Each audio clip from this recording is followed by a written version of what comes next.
마가복음 13장을 보면 예수님께서 예루살렘 성전에서 나가실 때 제자 가운데 하나가 예수님께 이렇게 말합니다. 선생님, 저 돌들로 쌓은 아름다운 건물을 보십시오. 정말 웅장하지 않습니까? 그 제자의 말을 들은 예수님은 이렇게 말씀하셨습니다. 네가 이 큰 건물을 보느냐? 돌 하나도 돌 위에 남지 않고 다 무너뜨려지리라. 예수님으로부터 공감을 얻기 위해서 그 말을 했던 제자, 얼마나 당황했을까요? 예루살렘 성전을 나온 예수님과 제자들은 기드론 시내를 건너서 감람산으로 올라가 맞은편 예루살렘 성전을 마주하고 앉습니다. 아마 자주 기도하러 갔던 겟세마네 동산이었을 겁니다. 그때 베드로, 야고보, 요한, 안드레가 조용히 예수님께 다가가서 이렇게 묻습니다. 선생님, 조금 전 성전 앞에서 말씀하셨던 그런 일이 도대체 언제 일어난다는 말씀입니까? 그런 일이 있기 전에 무슨 징조는 없겠습니까? 베드로, 야고보, 요한, 안드레는 예수님의 제자 가운데 핵심 멤버였다고 하는 것 우리는 잘 알고 있습니다. 이 제자들은 예수님께서 하신 말씀을 허투루 듣지 않고 아주 심각하게 받아들였다는 말입니다. 예수님은 그런 일이 언제 어떤 날에 일어날지 아무도 모른다. 하나님을 섬기는 천사들도 모르고 하나님의 아들인 나도 모른다. 오직 하나님 아버지만 아신다라고 말씀을 하셨습니다. 대신 그날이 오기 전에 어떤 일들이 일어날 것인지에 대해서는 예수님께서 아주 자세하게 말씀해 주셨습니다. 주님의 이름으로 미혹하는 자들이 나타나고 난리와 전쟁과 지진과 기근이 일어날 것이며 예수를 믿는다는 이유로 핍박을 당하고 부모 형제가 서로 대적해서 죽음에 이르게 할 것이라고 말씀하셨습니다. 예수님께서 말씀하셨던 이 말세의 징조들, 지금 우리 주변에서 또한 세계 곳곳에서 일어나고 있습니다. 다시 말하면 세상의 종말은 이미 시작되었다는 것입니다. 하나님께서 창조하신 이 세상의 역사는 언젠가 종말을 맞게 되는 것이 분명하지만 그때가 언제인지는 아무도 알지 못합니다. 그러므로 우리는 오늘이 마지막 날일 수 있다라고 하는 생각으로 순간순간을 바르게 살아야 하는 것입니다. 사도 바울은 오늘 본문에서 세상의 역사가 끝나는 마지막 때를 어떻게 지혜롭게 보낼 것인지에 대해서 말하고 있는데 우리 본문 말씀 가운데로 들어가 보도록 하겠습니다. 자, 먼저 본문 1절 말씀 함께 읽겠습니다. 시작. 너는 이것을 알라. 말세에 고통하는 때가 이르러. 아멘. 너는 이것을 알라 라고 말하면서 디모데가 알고 있어야 할 여러 가지 것들을 나열을 하고 있는데요. 먼저 마지막 날, 최후의 날에 고통하는 때가 이를 것이라고 말합니다. 현재형이 아니고 미래형으로 말을 했습니다. 지금 당장은 아니지만 곧 임박할 것이다 라는 의미입니다. 고통하는 때, 어법에 맞지가 않죠. 고통이라고 하는 말 뒤에는 하다라는 말을 붙일 수가 없습니다. 고통하다라는 말 들어보셨어요? 고통하다는 말은 없잖아요. 고통을 당한다 혹은 고통을 받는다 이렇게 표현을 하지 고통하다라는 말은 없습니다. 헬라어 칼레포스라고 하는 말을 번역한 건데요. 참기 어려운, 힘드는, 지독한 이런 뜻입니다. 그러니까 마지막 날, 최후의 날은 견디기 어려운 때라고 하는 것을 말하고 있는 겁니다. 마지막 날에 구체적으로 어떤 어려움이 있을 것인지는 2절 이후의 말씀에서 소개하고 있는데요. 자, 우리 본문 2절부터 5절까지 말씀 함께 읽겠습니다. 시작. 사람들이 자기를 사랑하며 돈을 사랑하며 자랑하며 교만하며 비방하며 부모를 거역하며 감사하지 아니하며 거룩하지 아니하며 무정하며 원통함을 풀지 아니하며 모함하며 절제하지 못하며 사나우며 선한 것을 좋아하지 아니하며 배신하며 조급하며 자만하며 쾌락을 사랑하기를 하나님 사랑하는 것보다 더하며 경건의 모양은 있으나 경건의 능력은 부인하니 이 같은 자들에게서 내가 돌아서라. 아멘. 19가지 한번 쉬어보시면 19가지를 나열하고 있는데 하나같이 하나님의 자녀의 본분에서 벗어나는 행위들을 나열하고 있습니다. 저는 이 19가지를 크게 유형별로 4가지로 구분을 해보았습니다. 첫 번째는 욕심에 사로잡히는 것입니다. 19가지 가운데 첫 번째, 자기를 사랑하는 것입니다. 자기를 사랑한다는 것은요, 헬라어 필라우토스라고 하는 말을 번역을 한 건데, 자기 자신의 이익에 집착하는 이기적인 태도를 가리키는 말입니다. 왜 사람들이 이기적으로 변할까요? 사는 게 각박하기 때문입니다. 내일 어떻게 될지 모르기 때문에 우선 자기 이익부터 챙기려고 하는 것입니다. 두 번째는 돈을 사랑하는 것입니다. 디모데전서 6장 10절에서 사도 바울은 말하죠. 돈을 사랑하는 것이 일만악의 뿌리가 된다. 돈을 사랑하는 사람은 삶의 주인이 돈입니다. 하나님 대신 돈을 섬기는 물질 만능주의 신봉자가 되는 겁니다. 세상이 불안하니까 믿고 의지할 건 돈밖에 없다라고 생각을 하는 겁니다. 세 번째는 절제하지 못하는 것입니다. 헬라어 아크라테스라고 하는 말을 번역한 건데요. 부정접두어 아라는 말과 힘, 권력을 의미하는 크라토스라는 말이 합쳐진 겁니다. 자기 자신을 다스리지 못하는 무절제한 것을 가리킵니다. 욕망을 다스리지 못한다는 그런 의미입니다. 말세에는 이처럼 자신의 욕망을 다스리지 못한, 그래서 욕심에 사로잡히는 사람들이 많아진다는 겁니다. 큰 두 번째는 겸손하지 못하고 교만한 것입니다. 자, 네 번째, 자랑하는 것입니다. 헬라어 알라존이라고 하는 말이 이렇게 번역했는데요. 이 말은 우리말과는 좀 다른데 협잡꾼, 허풍 떠는 사람이라는 뜻입니다. 자신이 잘하는 거, 남보다 뛰어난 거를 자랑한다면 뭐 그건 당연하겠지만 자신의 목적을 달성하기 위해서 거짓으로 자랑한다는 뜻입니다. 다섯 번째, 교만한 것입니다. 고만하게 자기 자신을 높이는 것입니다. 여섯 번째, 감사하지 않는 것입니다. 은혜를 입었다면 감사하는 게 당연한데 은혜를 모르니까 감사하지 않는 겁니다.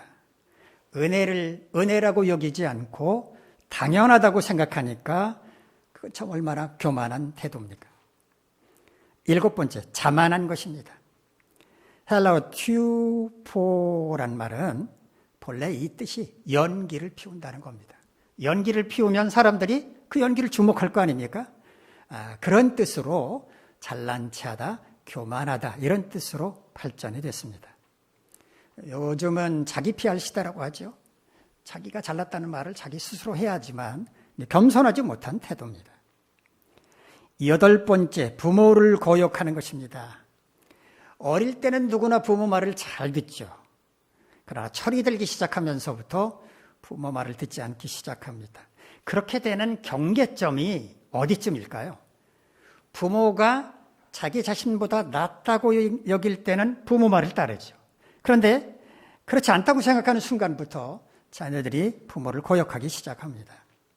그러다가 부모가 나이 들어서 노인이 되면 아예 대놓고 무시하는 자식들도 있습니다. 노인네가 뭘 안다고 그러세요?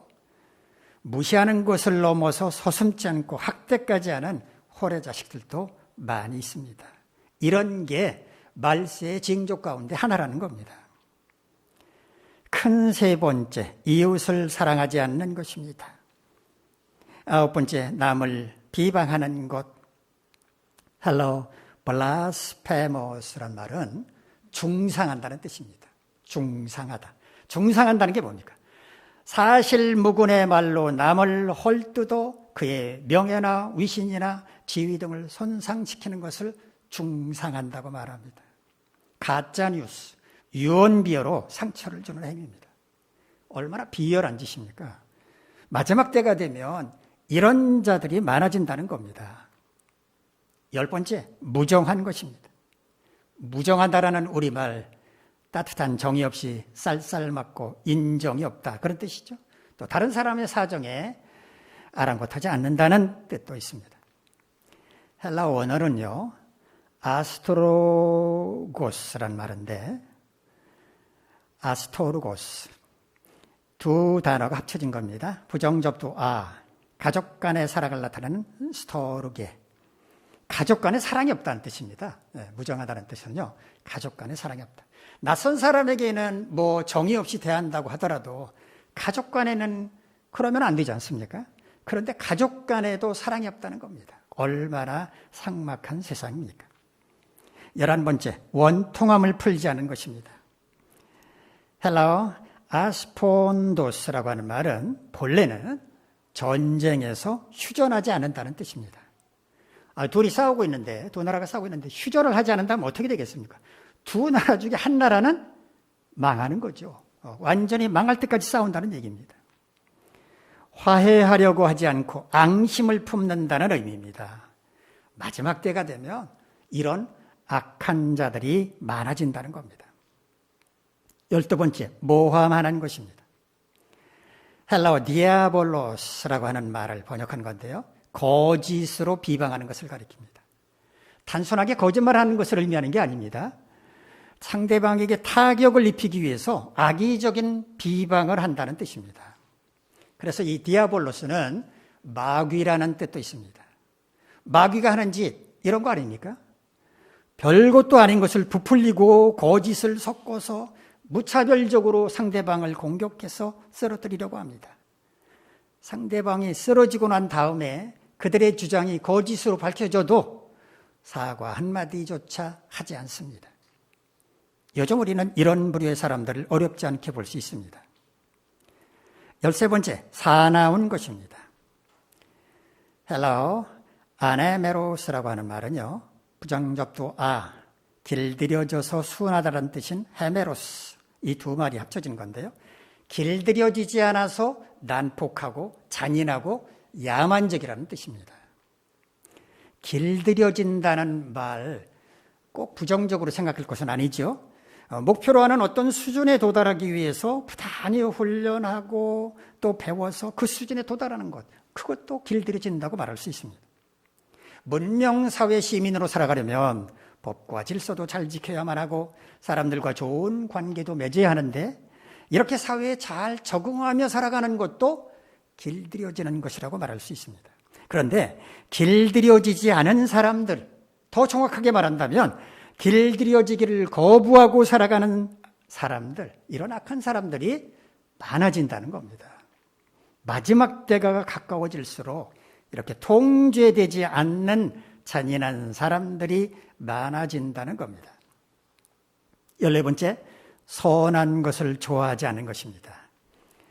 헬라어 아필라가도스라고 하는 말은 세 단어가 합쳐졌습니다. 부정접두 좋아하다, 사랑한다, 필로스, 착하다, 선하다, 아가도스. 이 세 단어가 합쳐진 말이 아필라가도스란 말인데, 선을 사랑하지 않는다, 선을 적대시한다, 이런 뜻입니다. 누구나 착하고 선한 것을 좋아하는 게 당연한데 그걸 싫어한다면 그런 사람도 있을까? 언뜻 이해가 되지 않을 수도 있겠습니다만 없는 건 아닙니다. 예를 들어볼까요? 어느 기업에 신입사원으로 들어간 사람이 있습니다.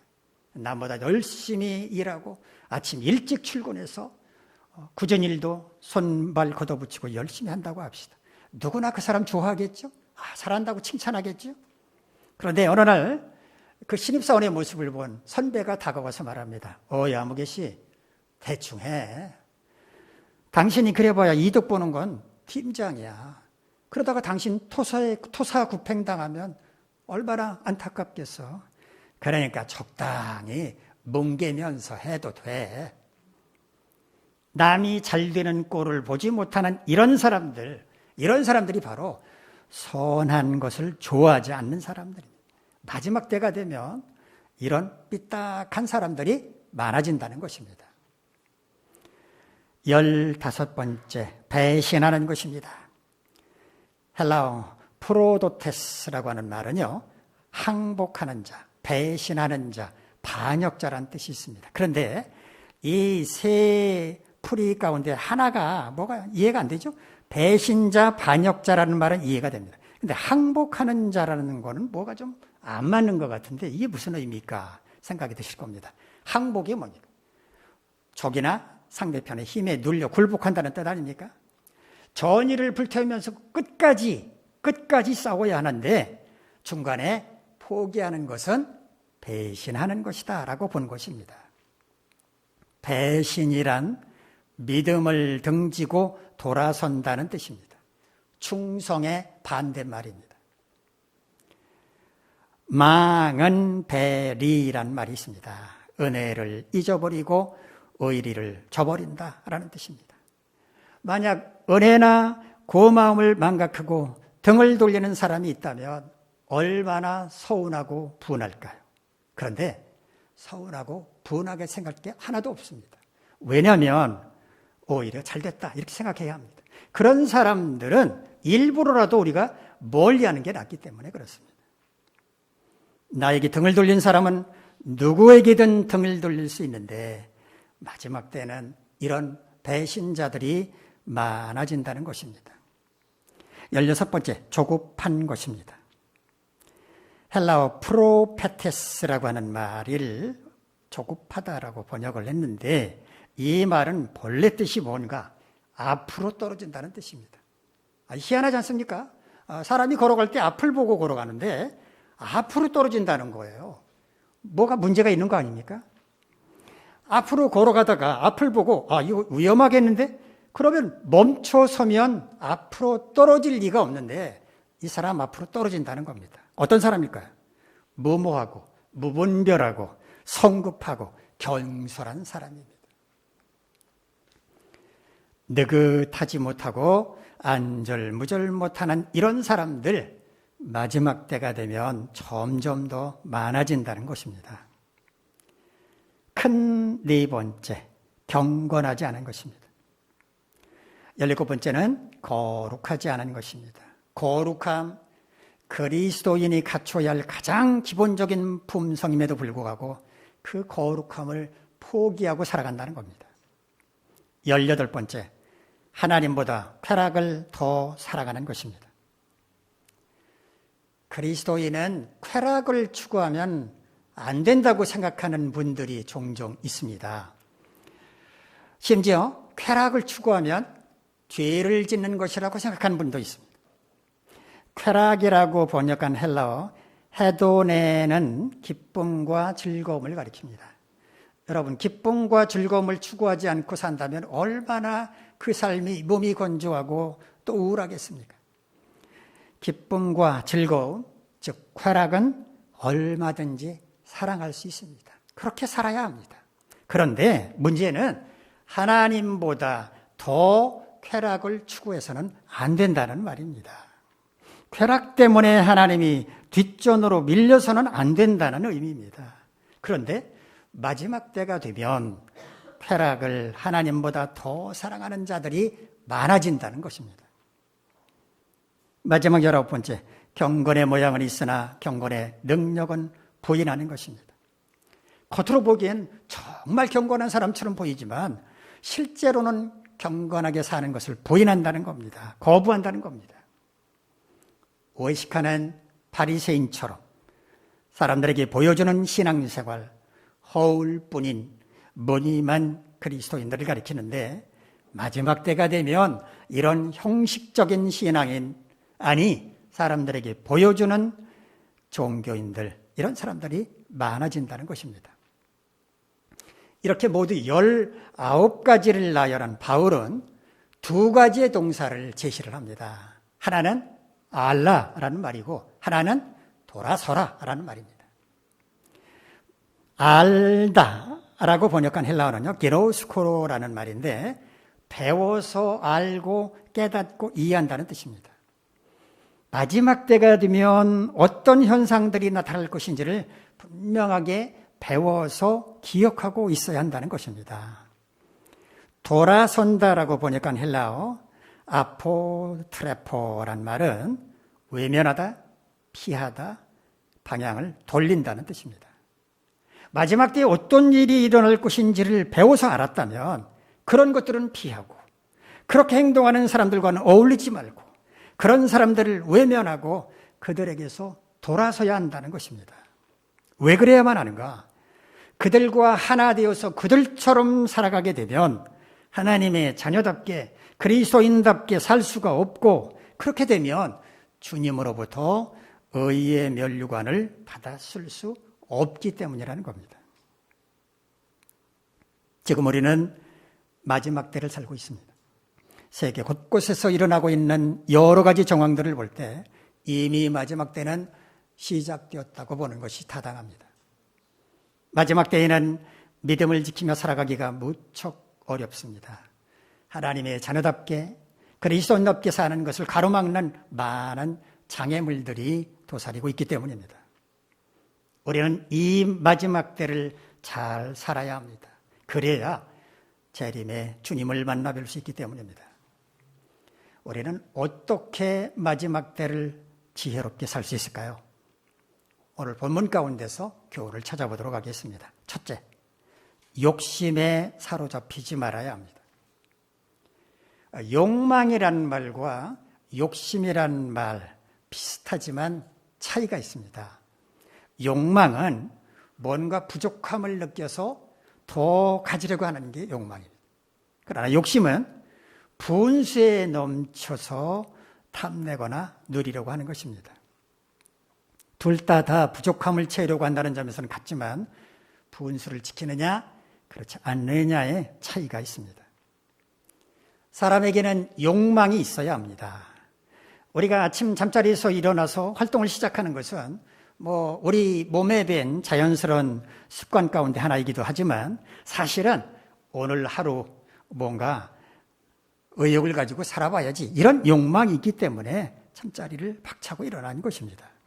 하지만 이런 기본적인 욕망조차 없다면 그 사람은 살아있지만 살아있는 사람이 아닙니다. 죽은 거나 마찬가지라고 할 수 있습니다. 의욕이란 말이 있지 않습니까?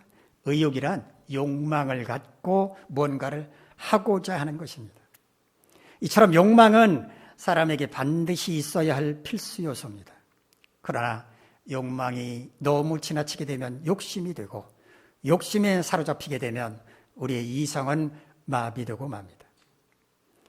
야고보서 1장 15절을 보면 욕심이 잉태한즉 죄를 낳고 죄가 장성한즉 사망을 낳는다고 말합니다. 욕심에 사로잡혀 살아가게 되면 어쩔 수 없이 죄를 짓게 되고 죄를 짓고 살다 보면 결국 멸망하고 말 것이라는 경고입니다. 고려시대부터 시작해서 조선시대까지 관원들에게 월급을 줄 때는 쌀로 줬답니다. 쌀로 월급을 지급했는데 이 관원들에게 지급할 월급, 그 쌀을 보관하는 창고를 광흥창이라고 불렀다고 합니다. 이 광흥창이라고 하는 창고 옆에 한 백성이 살고 있었습니다. 이 사람은 농사도 짓지 않았습니다. 장사도 하지 않았습니다. 그런데 밖에 나갔다가 저녁에 집으로 돌아올 때면 언제나 그의 손에는 쌀 5대가 들려 있었습니다. 가족들이 도대체 어디서 그 쌀 5대가 났냐고 물어봐도 이 사람은 말 한마디 하지 않았다고 합니다. 아무튼 덕분에 가족들은 쌀밥을 먹으며 살았지만 막상 그 집을 찾아가 보면 살림살이, 세간도 별로 없었다고 합니다. 그런데 이 사람이 병이 들어서 그만 고치지 못하고 죽게 됐는데 그 아들을 은밀하게 불러서 이렇게 유언을 했습니다. 광흥창 몇 번째 기둥을 찾아가 보면 손가락만한 굵기의 구멍이 있을 것이다. 그 구멍 안에는 쌀들이 가득 차 있지만 막혀서 쌀은 흘러나오지 않는다. 그렇지만 손가락 굵기의 막대기로 그 구멍을 이렇게 쑤시면 쌀이 나올 거다. 쌀을 하루에 5대까지만 챙겨서 집에 가져가서 먹거라. 절대로 욕심 부리면 안 된다. 이렇게 유언을 남겼습니다. 아버지가 돌아가시고 난 다음에 이 아들은 광흥창 그 구멍을 찾아가서 손가락 굵기의 막대기로 이렇게 쑤셔서 쌀을 빼냈습니다. 하루에 5댁씩 빼내가지고 가족들이 쌀밥을 먹고 살았습니다. 그러던 어느 날 매일 5댁씩만 뽑아내는 게 아쉬웠던 이 아들, 끌로 구멍을 더 크게 팠습니다. 그러니까 쌀이 더 많이 나왔겠죠. 하루에 몇 말씩 훔쳤습니다. 조금 지나자 욕심이 더 생겼습니다. 끌로 구멍을 더 크게 팠습니다. 쌀은 더 많이 나왔겠죠. 마침내 창고를 지키던 관리가 쌀이 축나는 것을 발견하게 되었고 이 아들 붙잡혀서 죽임을 당하고 말았답니다. 욕심에 사로잡히게 되면 이성만 잃어버리는 게 아닙니다. 절제라고 하는 브레이크도 고장나고 맙니다. 마지막 때가 가까워질수록 사탄은 우리의 욕심을 자극할 것입니다. 내 것은 당연히 내 것이고 다른 사람 것도 내 것이니 더 많이 가지라고 우리를 유혹할 것입니다. 누가복음 12장을 보면 예수님께서 탐심을 물리치라면서 어떤 부자 이야기를 비유로 말씀을 해주셨습니다. 밭을 많이 소유한 부자가 있었습니다. 어느 해 풍작이 들었습니다. 곡물들을 쌓아놓을 창고가 부족했습니다. 고민하다가 이 사람은 작은 창고를 헐고 크게 짓기로 결심을 합니다. 크게 쪄서 모든 곡물들을 다 보관해야지. 이렇게 결심을 하고 그 스스로 이렇게 고백을 합니다. 이제 여러 해 동안 먹을 수 있는 곡물을 창고에 쌓아놓을 것이니 평안하게 먹고 마시고 쉬면서 즐겁게 살자.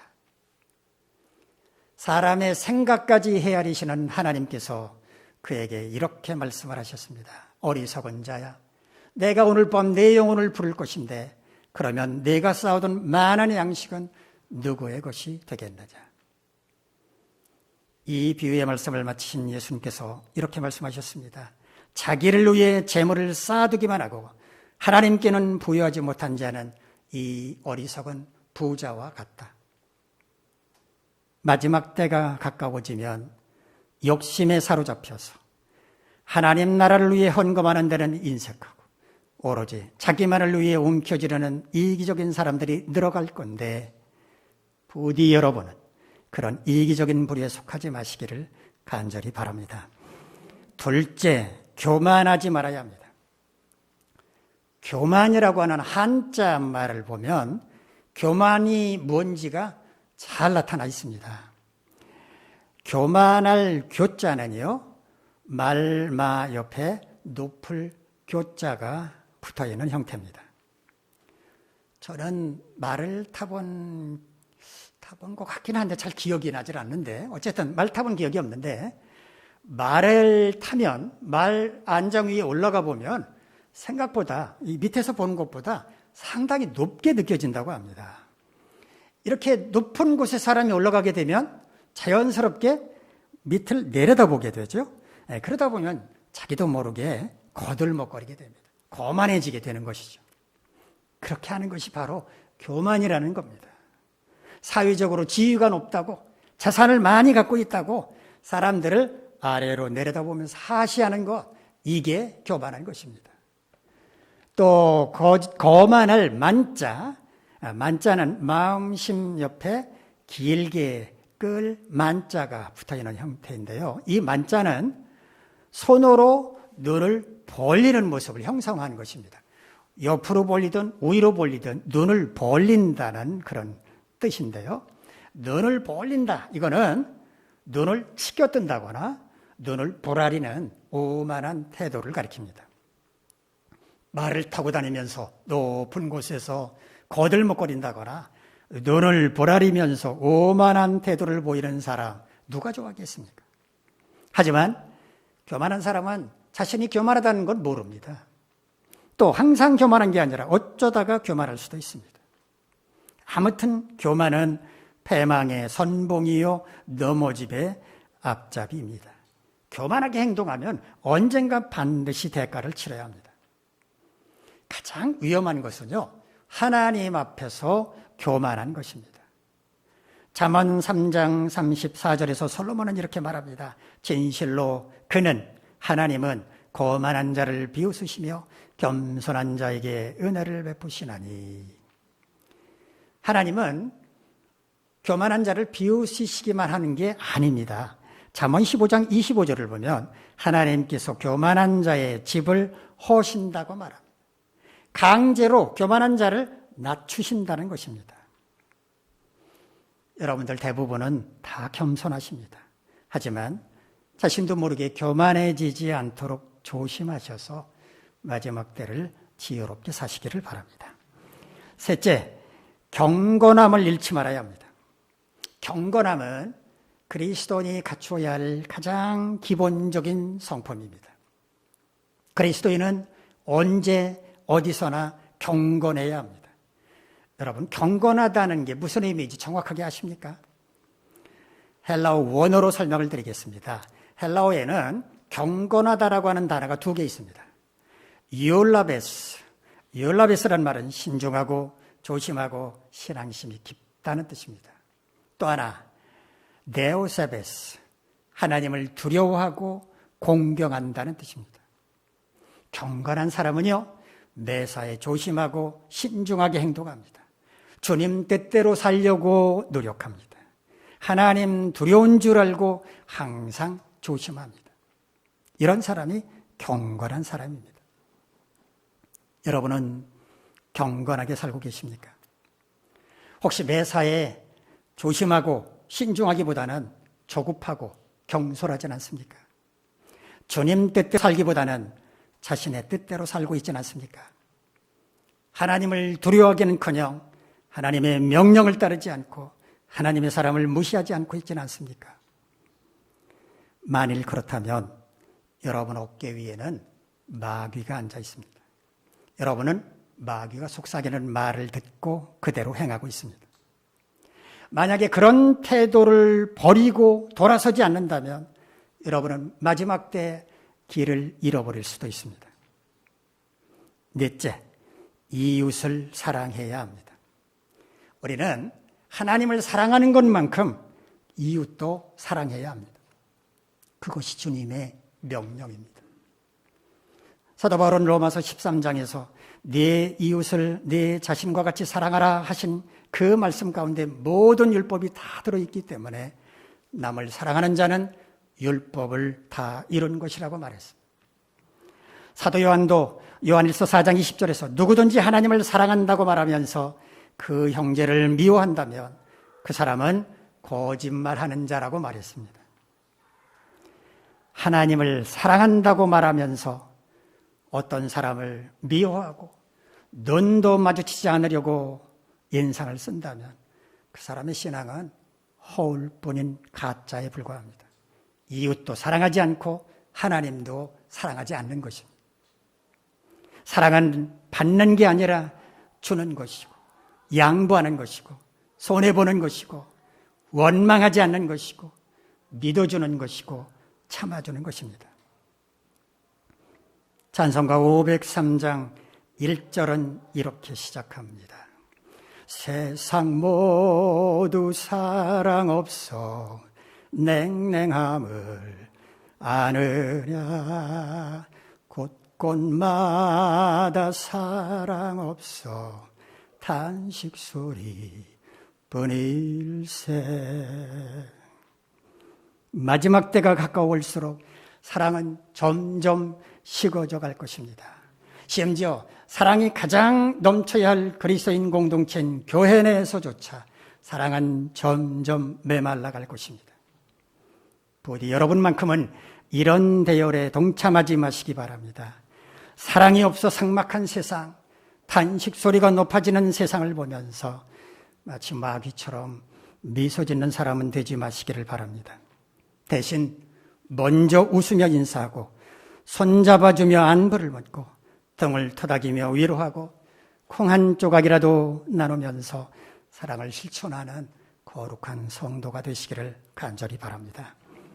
지금 우리는 마지막 때를 살고 있습니다. 마지막 순간까지 최선을 다하는 사람만이 승리할 수 있는 것처럼 우리는 마지막 때를 지혜롭게 잘 살아야 합니다. 그래야 천국에 들어갈 수 있고 재림의 주님을 만날 수 있기 때문입니다. 우리가 마지막 때를 지혜롭게 살려면 어떻게 해야 합니까? 첫째, 욕심에 사로잡히지 말아야 합니다. 욕심은 우리의 눈을 멀게 하고 이성을 마비시키며 세상을 삭막하게 만들기 때문입니다. 둘째, 교만하지 말아야 합니다. 하나님 앞에서 교만한 것은 어리석고 미련한 짓입니다. 하나님은 그런 자를 낮추실 것입니다. 교만은 패망의 선봉이요 넘어짐의 앞잡이일 뿐입니다. 셋째, 경건함을 잃지 말아야 합니다. 하나님의 자녀답게 그리스도인답게 살려면 언제 어디서나 경건함을 잃어서는 안 됩니다. 신중하고 조심하며 하나님을 두려워해야 합니다. 넷째, 이웃을 사랑해야 합니다. 이웃을 사랑하면 모든 율법의 말씀을 다 이루는 것이므로 우리는 하나님을 사랑하는 것처럼 이웃도 사랑해야 합니다. 여러분 모두 이와 같이 마지막 때를 지혜롭게 사시기를 주님의 이름으로 기원합니다. 기도하겠습니다. 거룩하신 하나님, 이 마지막 때 우리와 동행하여 주시옵소서. 우리로 하여금 욕심에 사로잡히지 말고 교만하지 말고 경건함을 잃지 않으며 이웃을 사랑하며 살 수 있도록 도와주시옵소서. 예수님의 이름으로 기도하옵나이다.